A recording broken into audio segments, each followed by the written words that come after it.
Welcome to the Stanford Lee Show. This episode, Speculative Zoology. Yes, it really exists.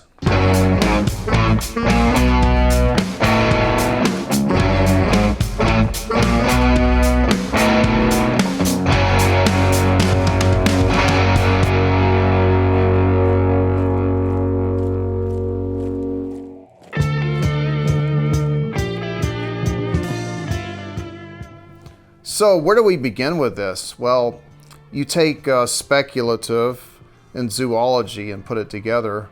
Well, it's obviously a fictional form, but I think that the story goes back further if we want to compare it to some of the misadventures of archaeology. I mean, there's a lot of things that we can learn about, our world and how it's developed, but sometimes science makes mistakes, and Othniel Charles Marsh was one such man that made a mistake. We actually, as kids, we probably, how many of us had like a little, plastic dinosaur collection?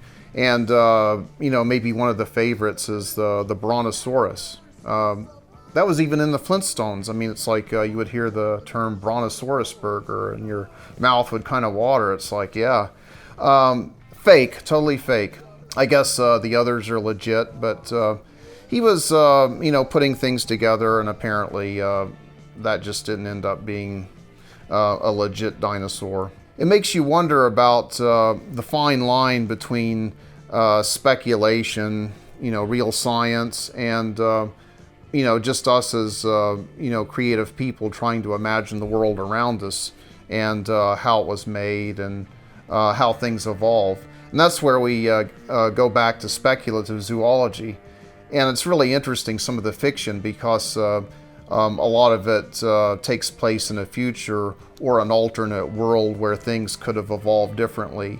If there was, let's say, a different atmosphere where we had more oxygen and things grew bigger, or maybe gravity is different and would shape us and how we would respond to our surroundings. And you could just imagine all the things that could spawn off from that.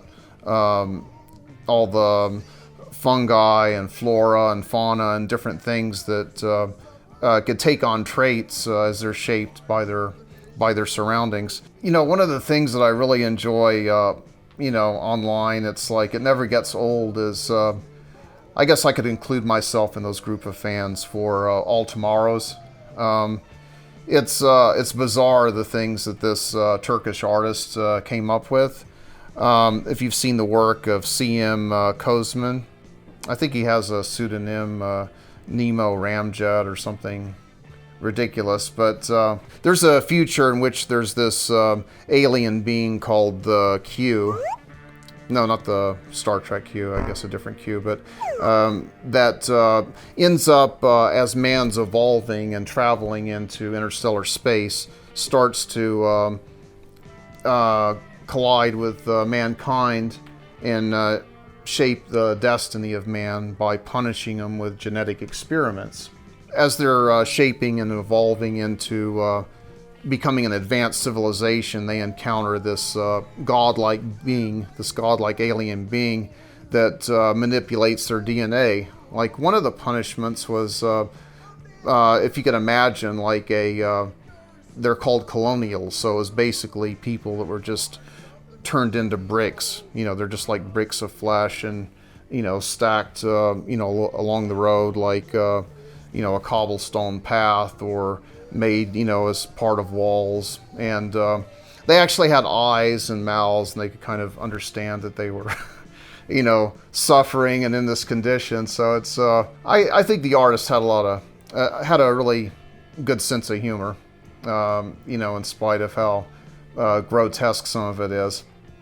But that's just to give you an example. And that's what I try to do on this show. I just try to share some of my interests and inspirations. It's like I could probably, as I try to get through, the day and like to listen to stories, I could probably always go back to H.P. Lovecraft and a lot of the cosmic horror stuff. But that's one of the ways that I kind of clear my mind at night. I like to chuckle and share some pictures of some bizarre creature with my wife, and it's like, well, did this really exist, or did somebody just make this up in a shop or whatever, Speaking of H.P. Lovecraft, I think you'll really enjoy this song I named March of the Fish People.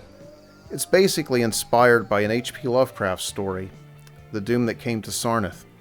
I'm just going to kind of groove out to it and play some drums. So, yeah, go explore the world around you, and it's a interesting place and interesting where we find ourselves in the greater universe. So I hope you enjoy.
I had a really great time, and I hope you did.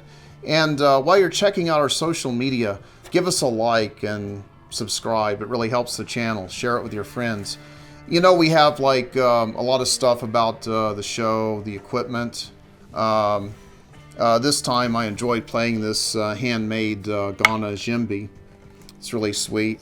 And you can learn more about some of the music and releases that are coming out soon. So I hope to see you there. I'll see you next time on the Stanford Lee Show.